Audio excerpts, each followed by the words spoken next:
Sistem hybrid learning yang dilakukan di SMA Negeri 3 Kota Prabu Muli sudah berjalan setahun belakangan. Metode ini menggabungkan pola belajar tatap muka dan daring. Sampai saat ini, pola ini efektif diterapkan saat kondisi COVID-19 yang naik turun. Freni Listian, Kepala Sekolah SMA Negeri 3 Prabu Muli mengungkapkan, pola ini diterapkan dengan komposisi 20% siswa tatap muka dan 80% daring.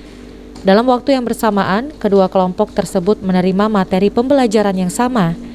Selama kegiatan hybrid learning juga direkam dan diupload sehingga dapat dilihat kembali oleh siswa maupun guru. Apa yang didapatkan anak pada saat tatap muka di kelas sama seperti yang didapatkan yang di rumah. Jadi pembelajarannya berbarengan. Idenya dari mana, Bu? Ide ini sudah kami lakukan kurang lebih 1 tahun terakhir ini. Kenapa, Bu, bisa tercetus itu, Bu? Karena kita sudah SMA Negeri 3 Prabu Muli sudah memiliki akun yang terverifikasi oleh Google. Jadi kita punya G Suite, punya kelas sendiri, punya sekolah maya. Jadi sekolah maya itu terdiri dari kelas-kelas yang dibuatkan akun, kemudian siswanya pun dibuatkan akun oleh sekolah.